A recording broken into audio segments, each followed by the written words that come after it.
Mr. Speaker, Madam Vice President, honorable members of the United States Congress, distinguished guests, ladies and gentlemen. Thank you. I never get such nice applause from the Japanese Diet.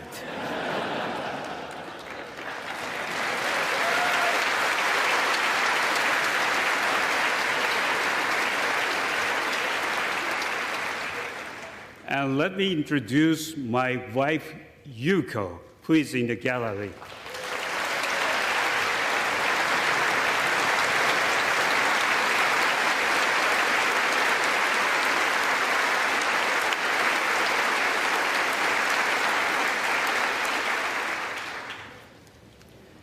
The fact that I married Yuko should give you great confidence in all my decisions. I'm truly honored to speak here in this citadel of democracy and before you, the representatives of the American people.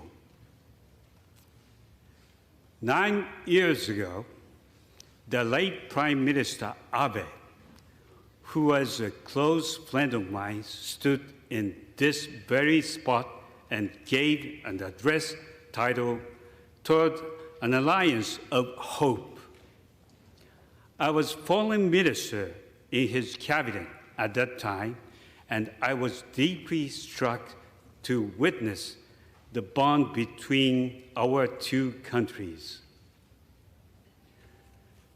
Since childhood, I have felt a connection to the United States, perhaps because I spent my first 3 years of elementary school at PS 20 and PS 13 in Queens, New York.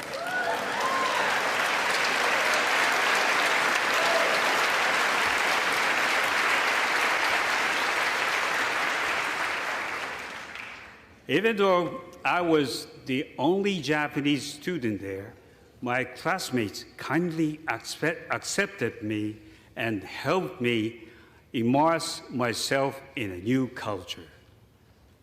We arrived in the fall of 1963, and for several years, my family lived like Americans.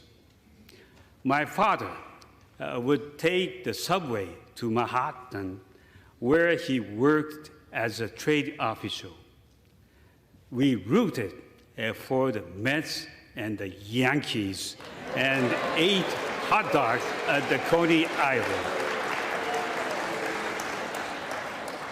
On vacation, we would go Niagara Falls or here to Washington, D.C. I remember things that were strange and funny to a little Japanese boy, like watching the Flintstones. I still miss that show. Although I could never translate Yabba-dabba-doo.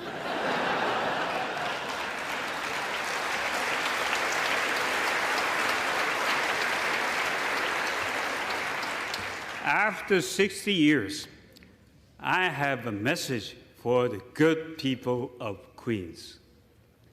Thank you for making my family and me feel so welcome. I have never forgotten it.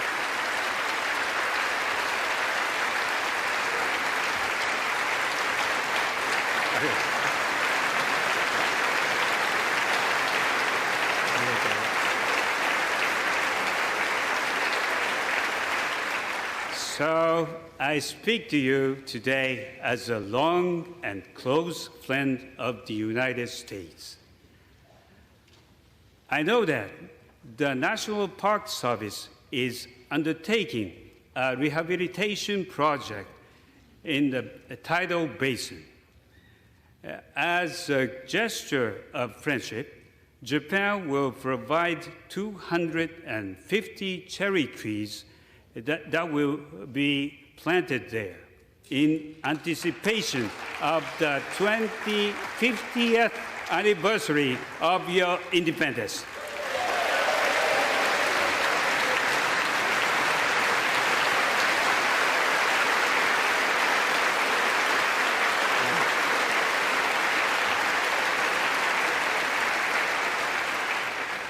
As you might also remember, the 1964 World's Fair was held in Queens.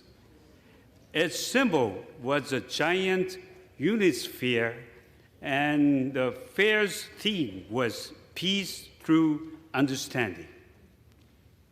And yet, we also know that peace requires more than understanding. It requires resolve.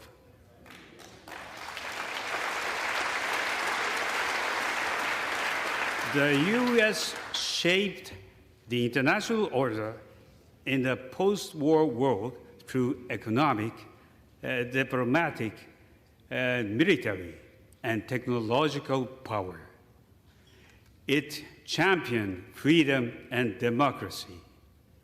It encouraged the stability and prosperity of nations, including Japan.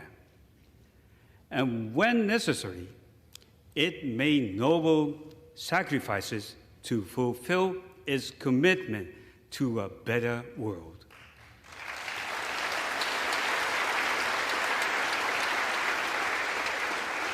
The United States policy was based on the premise that humanity does not want to live oppressed by an authoritarian state where you were tracked and surveilled and denied from expressing what is in your heart and on your mind.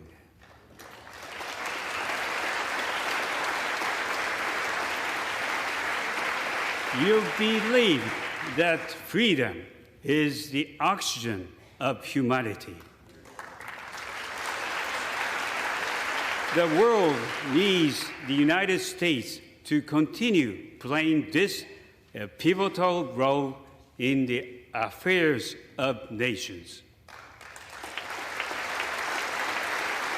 And yet, as we meet here today, I detect an undercurrent of self-doubt among some Americans about what your role in the world should be.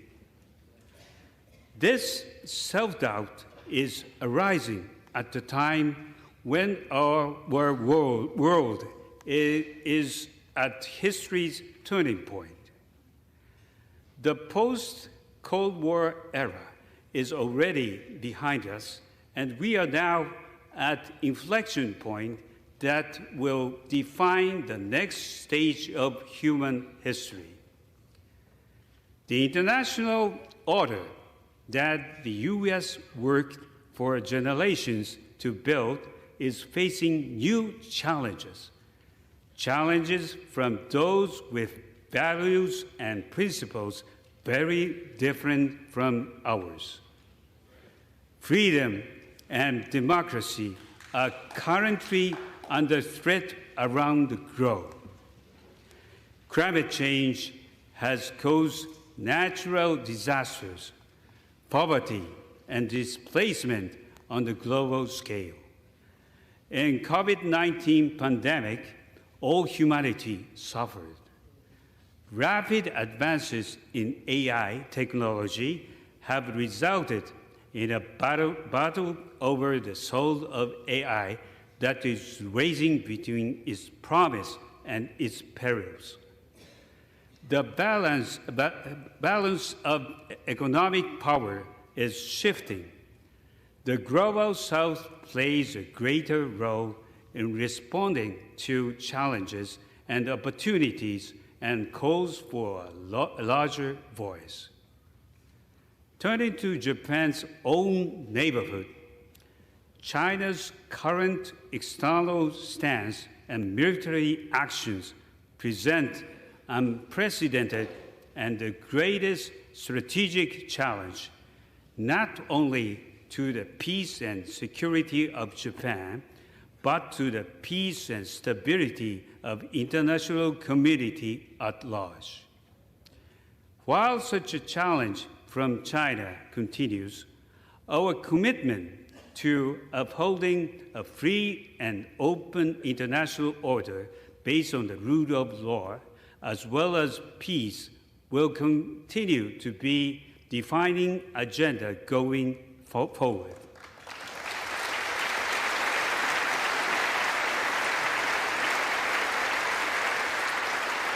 As a Hiroshima native, I have devoted my political career to bringing about the world without nuclear weapons.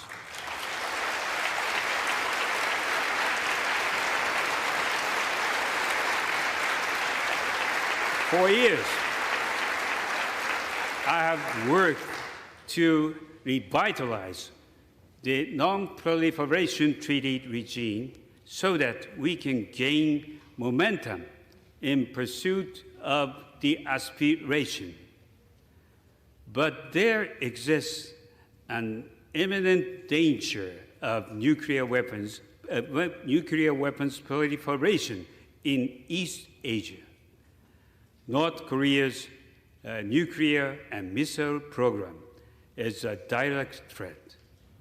The issue of abductions by North Korea remains a critical issue. North Korea's provocations have impact beyond the region. It has also exported its ballistic missiles to support Russia's war of aggression against Ukraine, greatly increasing the suffering of the Ukrainian people.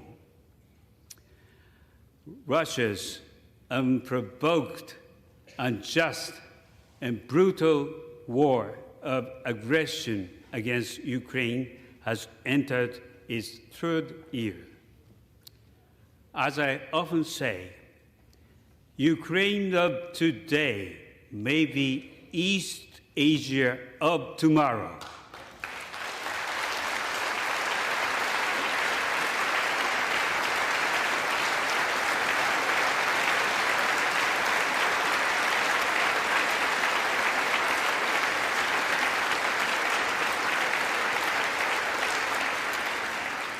Furthermore, Russia continues to threaten the use of nuclear weapons, which has contributed to worldwide concern that yet another catastrophe by nuclear weapon use is a real possibility.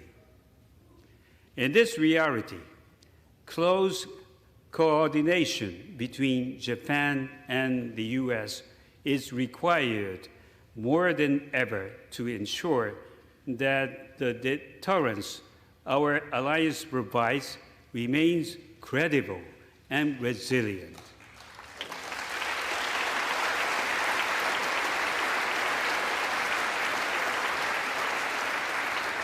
New forms of oppression are being imposed on the world.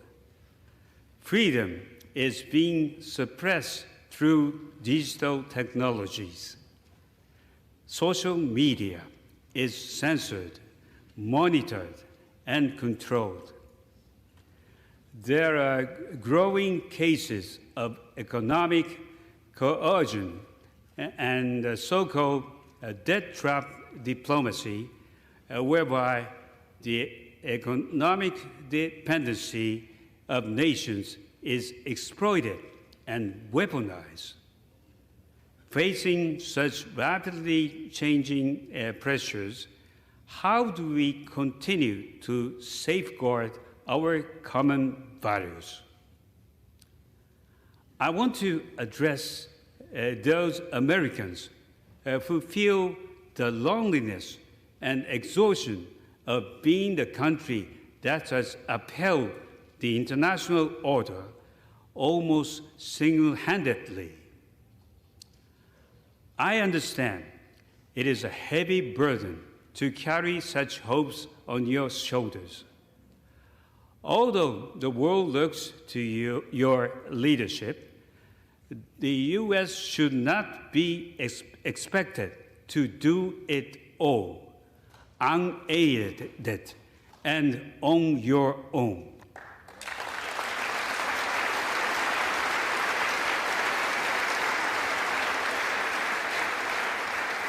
Yes, the leadership of the United States is indispensable. Without U.S. support, how long before hopes of Ukraine would collapse under the onslaught from Moscow?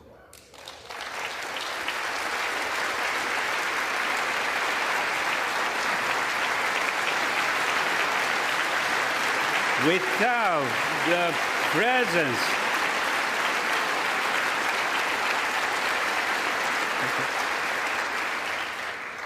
the presence of the United States, how long before the Indo-Pacific would face even harsher realities?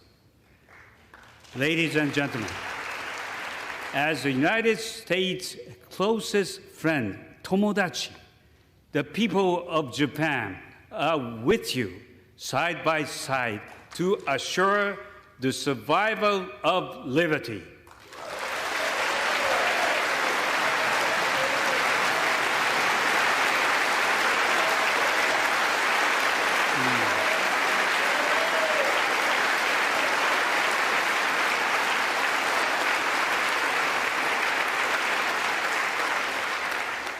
Not just for our people, but for all people.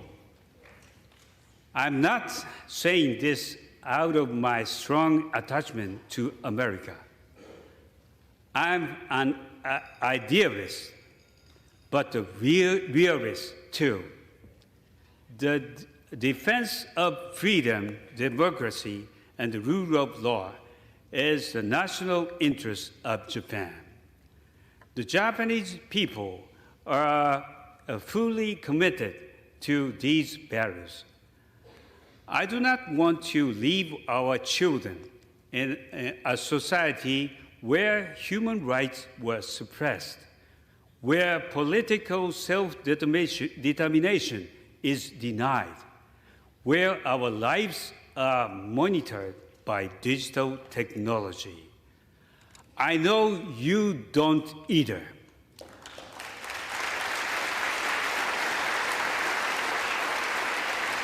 Upholding these values is both a cause and a benefit for our two countries, as well as for the generations to come across the world.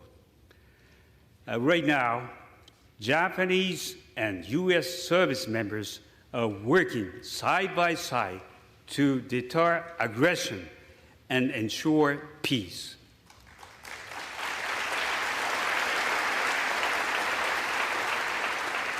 I admire them, I thank them, and I know I speak for all of us when I say they have the gratitude of both our nations.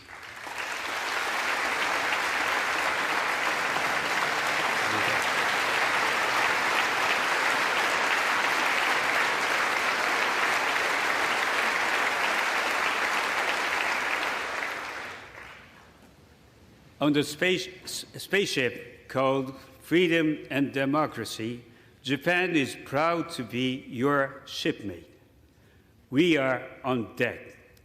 We are on task. And we are ready to do what is necessary. The democratic nations of the world must have all hands on deck.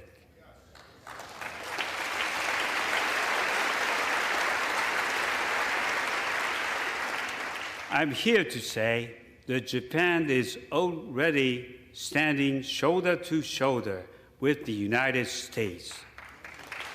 You are not alone. We are with you.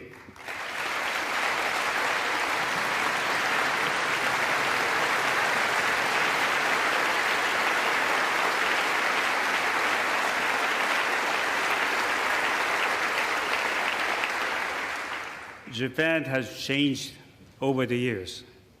We have transformed ourselves from a reticent ally, recovering from the devastation of World War II, to a strong, committed ally looking outward to the world. Japan has transformed its national security strategy. Uncertainty about the future stability of the Indo-Pacific region caused us to change our policies and our very mindset. I myself have stood at the forefront in making our bilateral alliance even stronger.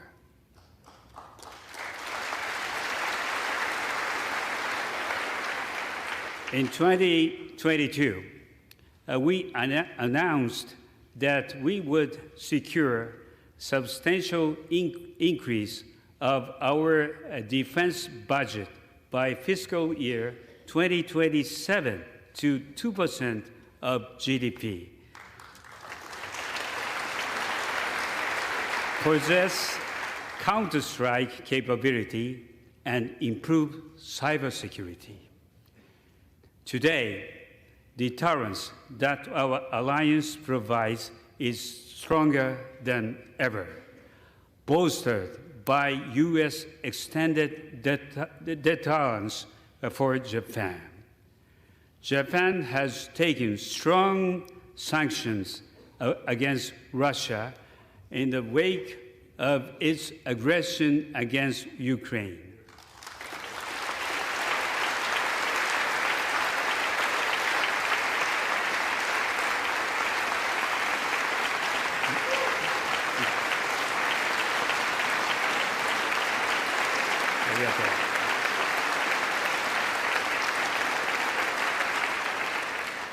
We have announced over $12 billion in aid to Ukraine, including anti-drone detection systems.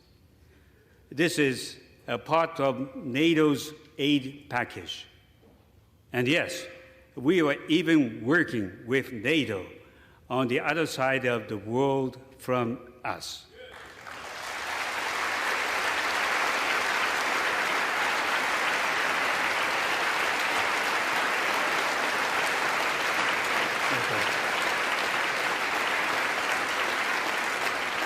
I might add that in February, I helped a devastated Ukraine get through these agonizing times.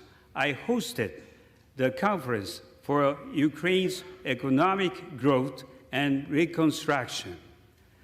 Japan will continue to stand with Ukraine.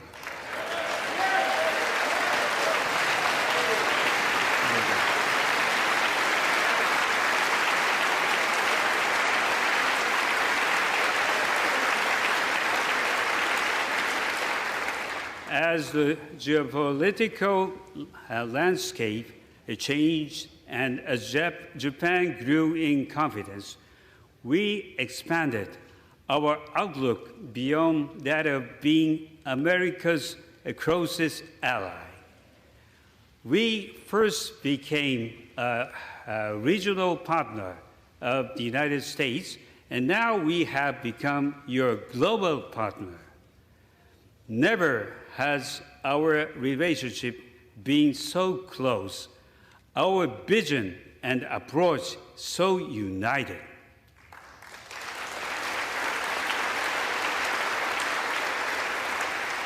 Today, our partnership goes beyond the bilateral.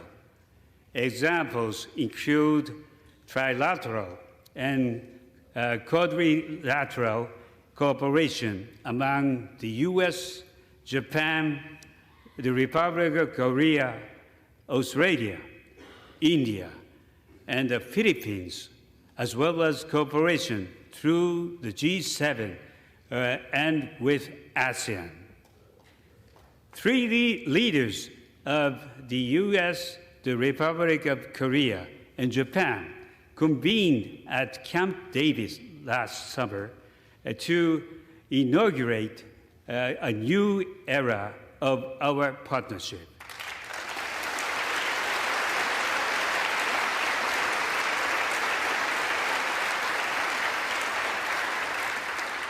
From these various endeavors emerges a multi-layered regional framework where our alliance serves as a force multiplier. And together with these like-minded countries, we are working to realize a free and open Indo-Pacific.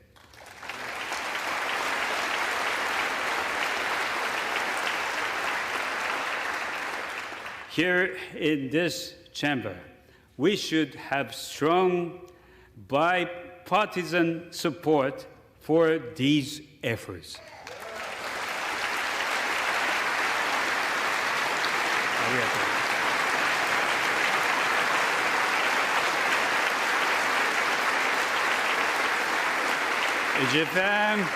Japan believes in U.S. leadership, and we also believe in the U.S. economy. Japan is the number one foreign direct investor in the United States. Japanese companies have invested around $800 billion, creating almost 1 million American jobs.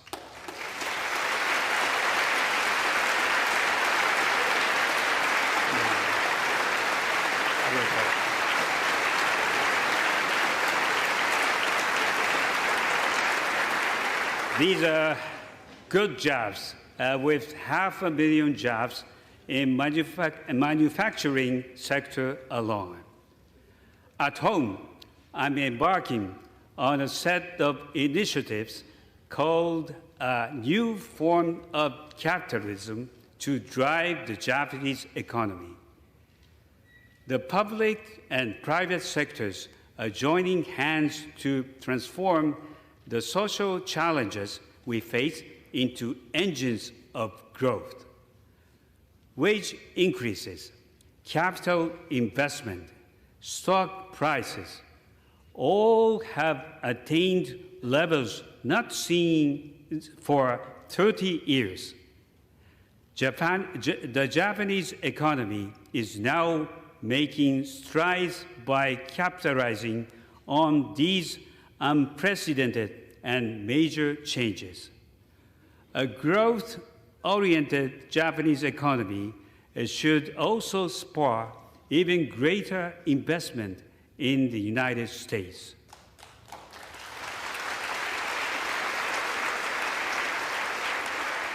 And we can then help boost the global economy to steer it toward a strong growth trajectory in the years to come. Just yesterday, President Biden and I demonstrated our commitment to leading the world on the development of the next generation of emerging technologies such as AI, quantum, semiconductors, biotechnology, and clean energy.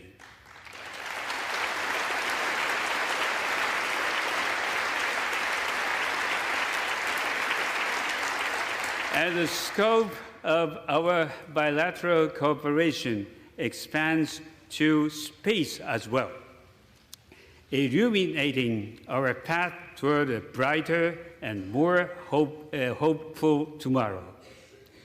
The TV broadcast of Apollo 11's lunar landing of 1969 is still seared into my memory.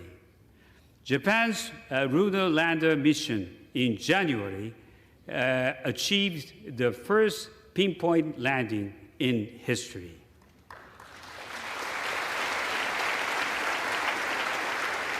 Yesterday, President Biden and I announced that the Japanese national will be the first non-American astronaut to land on the moon on the future Artemis mission.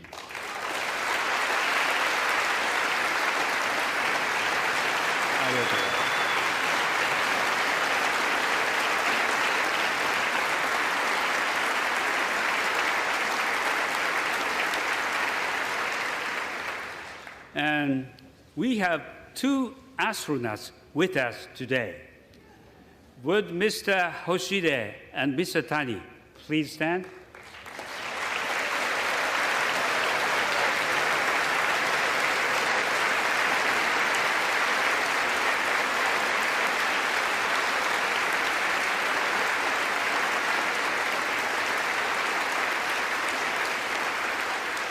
And Mr.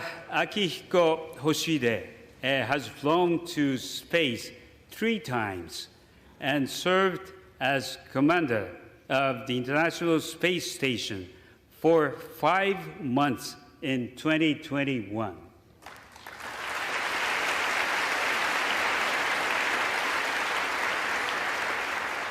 And next to him is Mr. Daniel Tani.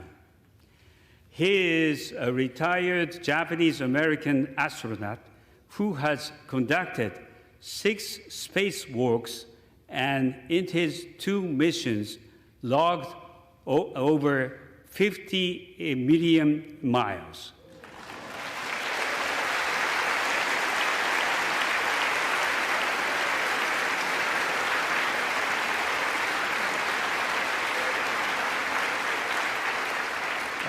Which is a lot of frequent fire points.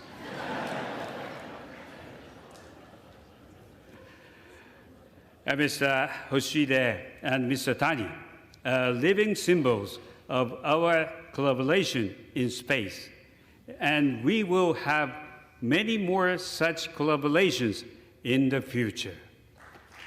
Thank you, gentlemen.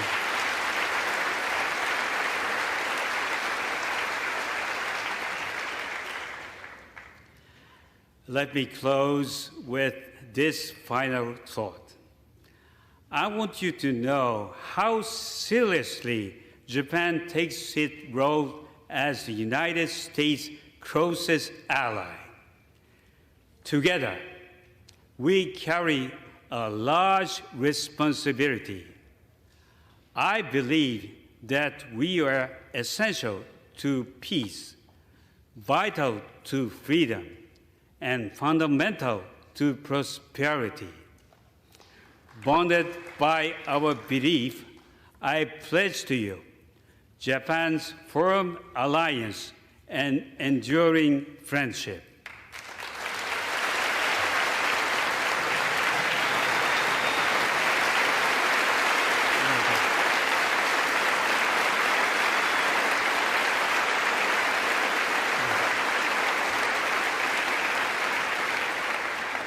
A global partners for the future. We are your global partner today, and we will be your global partner in the years ahead.